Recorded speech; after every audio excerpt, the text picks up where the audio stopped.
গত বছর 25শে জুলাই থেকে কিছু ভিডিও দিয়েছিলাম। এই বছর আবার 36শে জুলাই অর্থাৎ আজকের দিনে আবার কিছু ভিডিও দিচ্ছি। বাংলাদেশের একজন নাগরিক হিসাবে আমার মনে হয় কিছু কথা বলা উচিত মানুষের সাথে। আমার কেন যেন মনে হয় বাংলাদেশের সব মানুষের চিন্তা তো এক হতে পারে না, তবে সুনির্দিষ্ট কিছু চিন্তা থাকা উচিত। আর এই সুনির্দিষ্ট চিন্তাটাই আমাদের আন্দোলনের ফসল হওয়া উচিত ছিল। এটা হয়তো আমার একটা প্রশ্ন।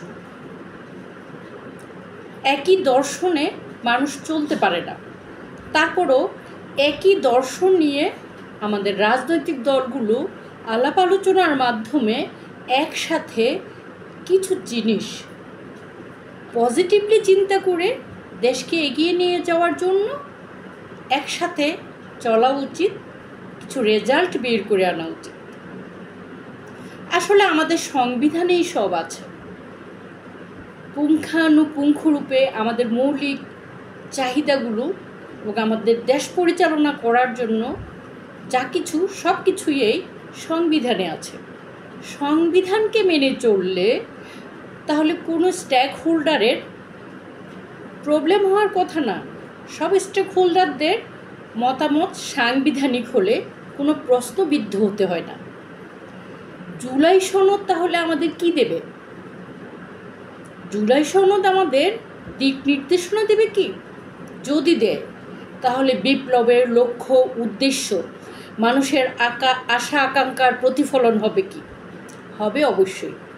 চেকলিস্ট করে দেখুন, তবেই বুঝতে পারবেন চেকলিস্টের মাধ্যমে আমরা আসলে কোন জায়গায় আছি, কি কি করছি, কি কি হচ্ছে। সবাই যেভাবে টক শোতে অংশগ্রহণ করে টক শোর মাধ্যমে বলছে, কত কথাই বলছে পজিটিভ নেগেটিভ।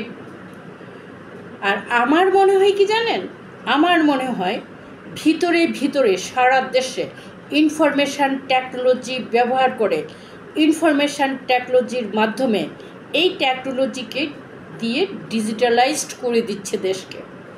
সারা দেশ নীরবে ডিজিটালাইজড হয়ে যাচ্ছে।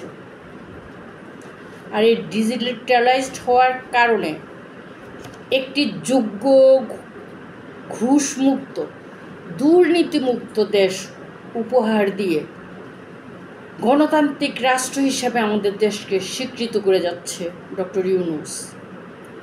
ভিতরে ভিতরে প্রশাসনিক সংস্কার হচ্ছে, ভিতরে ভিতরে আইনি সংস্কার হচ্ছে, যেটা আমরা হয়তো দেখতে পাচ্ছি না। পজিটিভ ভাবতে দোষ কি? পরবর্তীতে হয়তো আমাদের এই জাতি লজ্জায় বলবে ডক্টর ইউনূসই ঠিক ছিল। লজ্জায় পড়ে যাবে টক শোতে যেসব কথা বলছে, পত্রিকায় যেসব ফিচার আসছে, যেসব আর্টিকেল লিখছে, সেখানে কিছু পজিটিভ কথাও আছে, নেগেটিভ কথাও আছে। তাহলে পজিটিভ নেগেটিভ সব কিছু মিলাইয়া যখন ডক্টর ইউনূস দেশকে একটা গণতান্ত্রিক রাষ্ট্র হিসেবে প্রতিষ্ঠা করে চলে যাবে, তখন আমরা লজ্জায় পড়ে যাব। হ্যাঁ হ্যাঁ, আমরা এগুলো কী বলছিলাম, আমাদের কথার মধ্যে তো অনেক ভুল ছিল। অতীতেও এইভাবে ঘটনা ঘটছে। ভুল আর শুদ্ধ নিয়ে এই পৃথিবী, ভুল আর শুদ্ধ নিয়ে আমাদের এগিয়ে যেতে হবে। কিন্তু আমরা সংস্কারের নামে আমরা যদি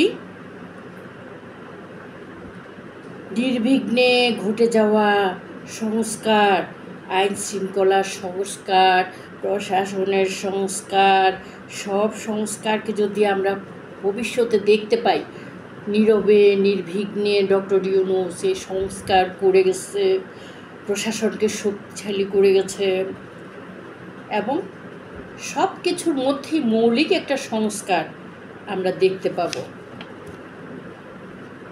সেই মৌলিক সংস্কার ডক্টর ইউনূস যদি করে যায়, তাহলে এই আমরা, আমার মতো সাধারণ জনগণ তখন কি বলবে?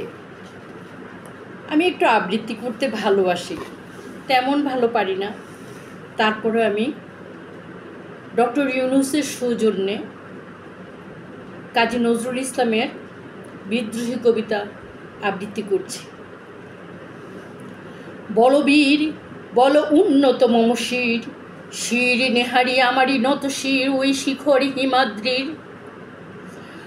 বল মহাবিশ্বের মহাকাশ ফাড়ি, চন্দ্র সূর্য গ্রহ তারা ছাড়ি, ভুলক দুলক গোলক ভেদিয়া, খোদার আসন আরশ ছেদিয়া, উঠিয়াছে চির বিস্ময় আমি বিশ্ববিধাত্রীর। মম ললাটে রুদ্র ভগবান জলে রাজ রাজ টিকে দীপ্ত জয়শ্রীর। বলবীর আমি চির উন্নত শির, আমি চির দুর্দম দুর্নীতির নৃশংস। মহাপ্রলয়ের আমি নটরাজ, আমি সাইক্লোন, আমি ধ্বংস। আমি মহাভয়, আমি অভিশাপ পৃথ্বীর, আমি দুর্বার, আমি ভেঙে করি সব চুরমার, আমি অনিয়ম উশৃঙ্খল। আমি দলে যাই যত বন্ধন, যত নিয়ম কানুন শৃঙ্খল। আমি মানি না কোনো আইন, আমি ভরা তরি করি ভরা ডুবি, আমি টর্পেডো, আমি ভীম ভাসমান মাইন। আমি বিদ্রোহী, আমি বিদ্রোহী সুত বিশ্ববিধাত্রীর। বলবীর চির উন্নত মম শির। আমি ঝঞ্ঝা, আমি ঘূর্ণি, আমি পথ সম্মুখে যাহা পাই তাই চূর্ণি। আমি নিত্য পাগল ছন্দ, আমি আপনার তালে নেচে গাই, আমি মুক্ত জীবনানন্দ। আমি হাম্বির, আমি ছায়ানট, আমি হিন্দুল, আমি চলচঞ্চল ঠমকি ছমকি, পথে যেতে যেতে চকিতে চমকি, ফিং দিয়ে দেই তিনদোল, আমি চপলা চপলে হিন্দুল। আমি তাই করি ভাই যখন চাহে এমন যা, আমি শত্রুর সাথে গলাগলি করি, শত্রুর সাথে গলাগলি ধরি মৃত্যুর সাথে পাঞ্জা। আমি উন্মাদ, আমি ঝঞ্ঝা, আমি মহামারী, আমি ভীতি এ ধরিত্রী। আমি শাসন ত্রাসন সংহার, আমি উষ্ণ শির অধীর। বলবীর আমি চির উন্নত শির, আমি চির দুরন্ত দুর্মদ, আমি দুর্দম মম প্রাণের পেয়ালা হরদম, হায় হরদম ভরপুর মদ। আমি হোম শিখা, আমি সাগ্নিক যমদগ্ধি। আমি জঙ্গ, আমি পুরোহিত, আমি অগ্নি, আমি সৃষ্টি, আমি ধ্বংস, আমি লোকালয়, আমি শ্মশান, আমি আবাসন, আমি নিশাবসান। বলবীর চির উন্নত মম শির। মম হাতে, মম এক হাতে বাঁকা বাঁশের বাঁশরি, আর এক হাতে রণতুর্য। বলবীর চির উন্নত মম শির।